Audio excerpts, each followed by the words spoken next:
Are you ready to get the lead out?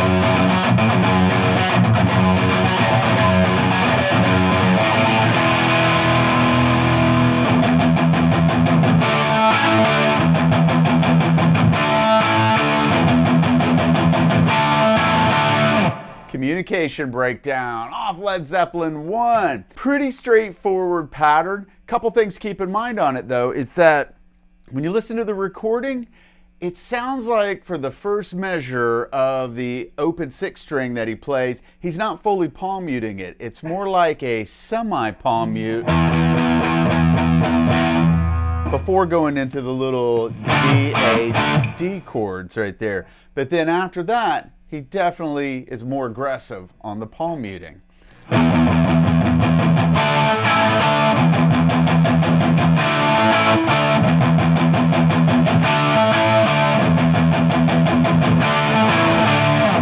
Now let's take a look at the really cool riff in Custard Pie.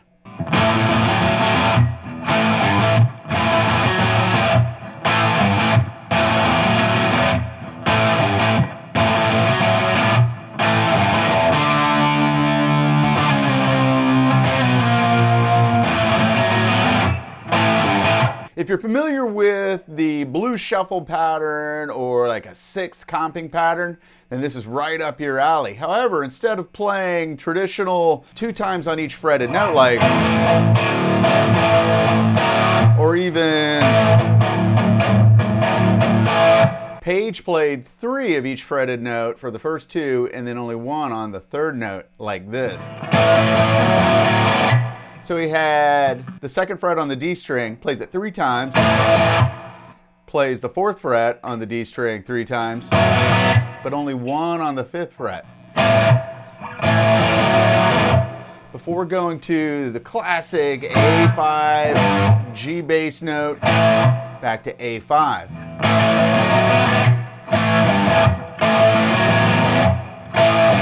Like that.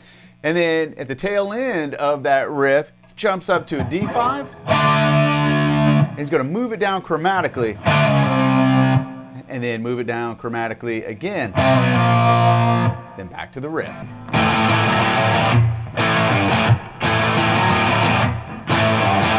Up next, the ocean.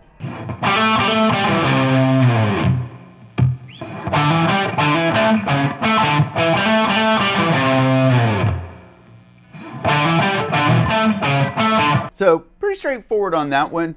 We're going to do some hammer-ons from the 5th to the 7th frets on the D string 2 times before walking down to the next few notes. Then he slides out of that 8th fret on the E string. And he's got this great little pattern he throws in.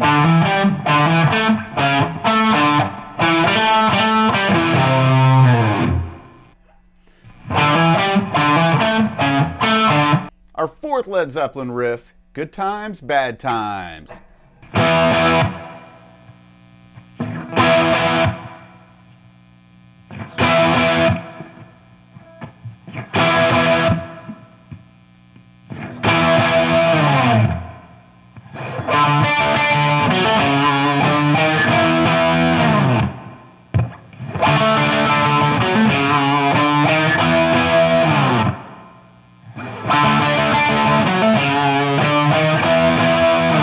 All right, so what's interesting on that one is the amount of space in between the E5 chords in the very beginning.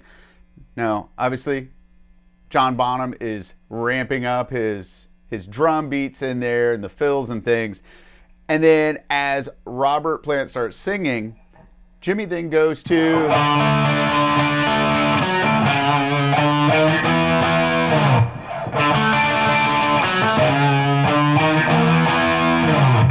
The challenging part on Good Times, Bad Times is just that D chord riff that Page threw in there with the...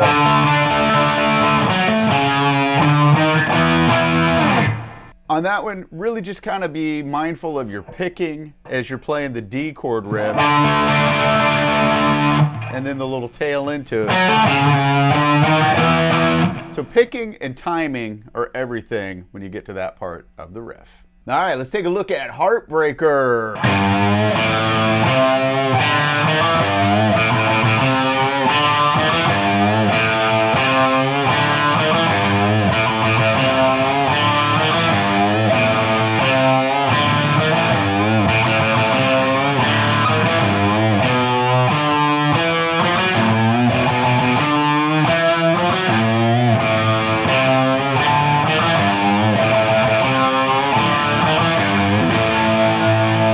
Now really the only thing you gotta keep in mind when you're playing the Heartbreaker riff is his use of the half-step bends, like this.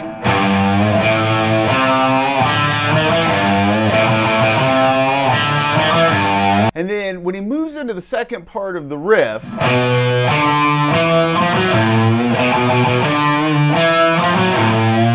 the very last bend he does is a whole step bend before re-entering the first part of the riff.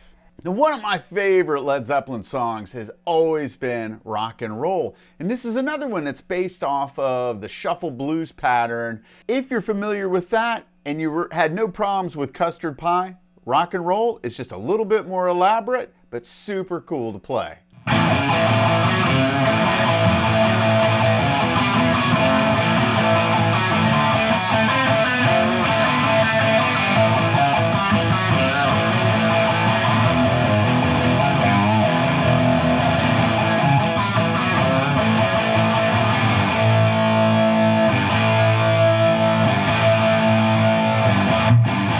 So what is he doing in the rock and roll riff? Well, he mixes it up a little bit from the standard blues shuffle pattern that we've all learned how to play. And it's a little bit different than the pattern he even uses in Custard Pie. So he jumps to the 5th string for his 2nd fretted note. 5th fret on the D string, 4th fret. But then he grabs hold of that 3rd fret on the A string and gives it a half-step bend.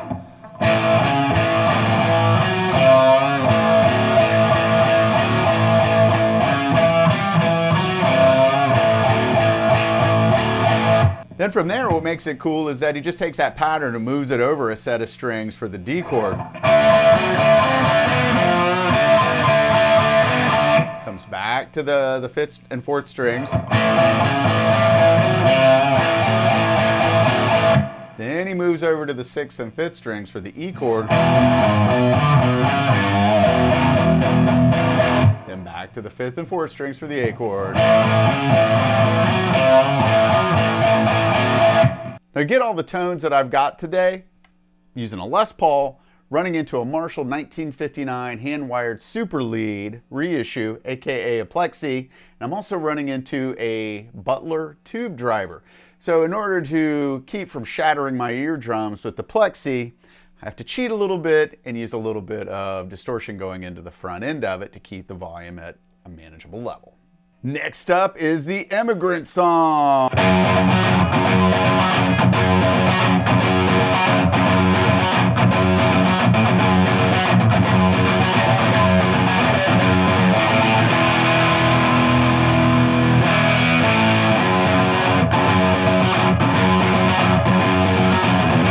Now what makes that one challenging is the octave riff that he's doing there.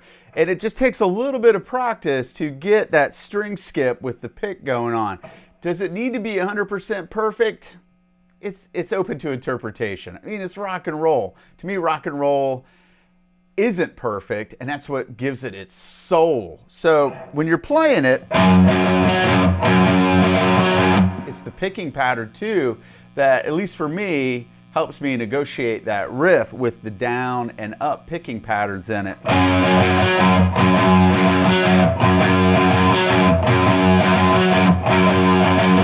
Now after he starts the riff, it does start on a down pick, but he's got an additional note at the end of each measure going back into the riff, which for me is another quick up pick immediately to another down pick.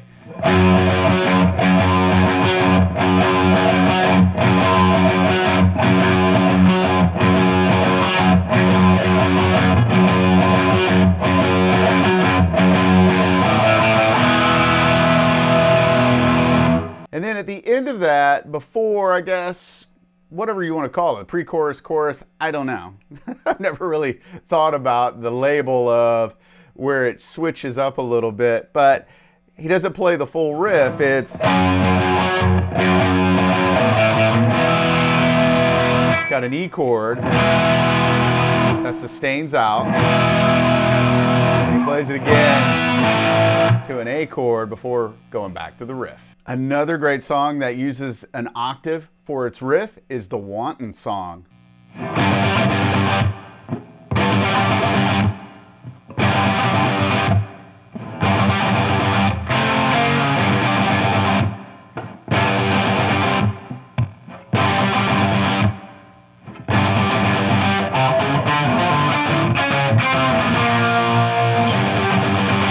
On that one, a little bit trickier, because not only do we have that octave with the string skip that we've got to negotiate, but immediately after he plays the riff, the pattern, you got to mute those strings out because there's a rest right there.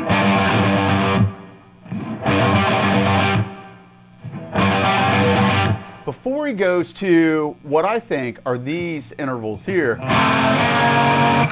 Now, in the tabs, I've seen full-blown F7 to an F sharp 7, but that sounds really muddy, and I don't think that's what Page would have played right there. And then I've also seen where it's just a 3-string version of the 7th chord. So I think it's open to interpretation. Whatever you think sounds appropriate right there. I personally think it's just these 6th intervals, and then you're just muting out the 4th string in between. And then he finishes that riff off at the end, the tail end of the whole sequence of it. It's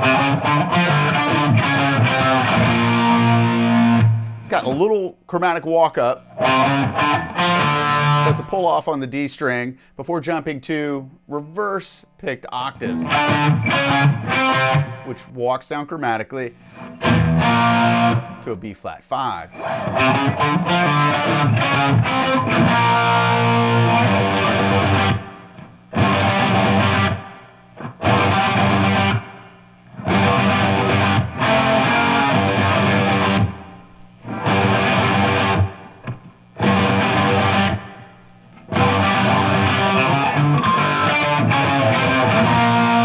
Drop my pick right there. Now let's take a look at Moby Dick. The riff is killer. One of my favorite riffs Page wrote. Now, in order to play this one, we do need to drop the 6th string down a whole step for a drop D tuning.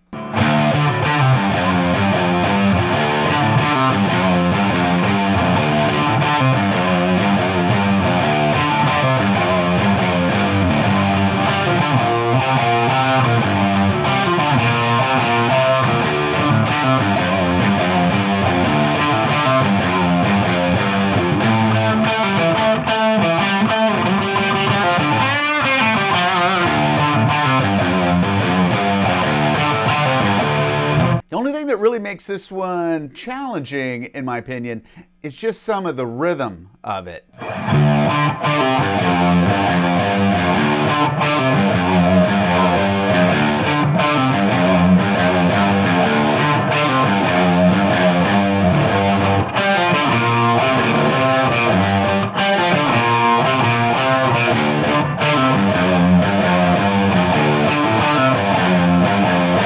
Then at the tail end of it, he goes up to the 7th fret. You've got those little kind of staccato notes in there before dropping down to.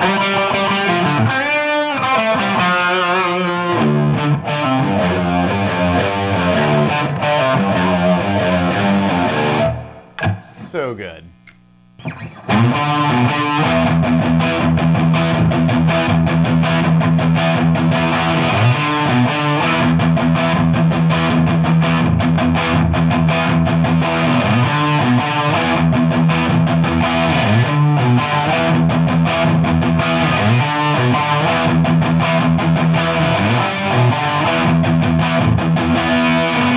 So for A Whole Lot of Love, I think this one is the trickiest of the group, but it's really not that bad. There's just a couple of little technical things about it that we need to be aware of.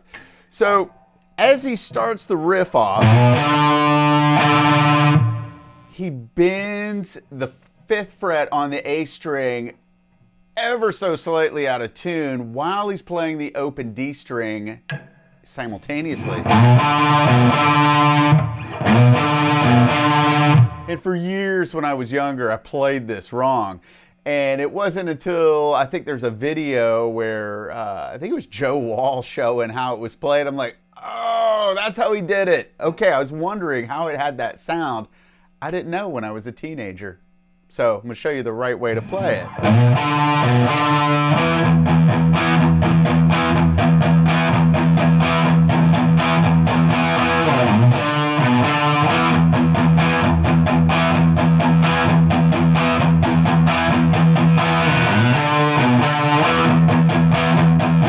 At this point, this is where Plant comes in with the vocals. Page shortens up the riff. It's not as long. When the vocals kick in, it's like this.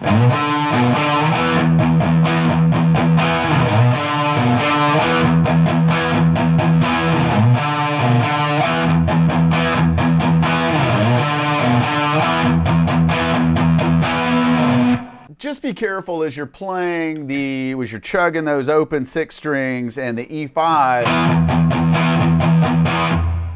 Be careful of how many times you play the E5 chord. He kind of mixes it up a little bit to where it's not like even numbers. It's not 4, it's not 8.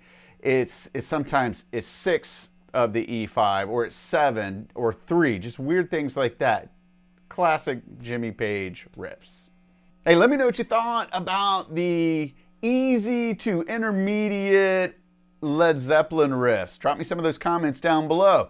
If you liked the video, give me a thumbs up. If you haven't already done so, hit that subscribe button for me.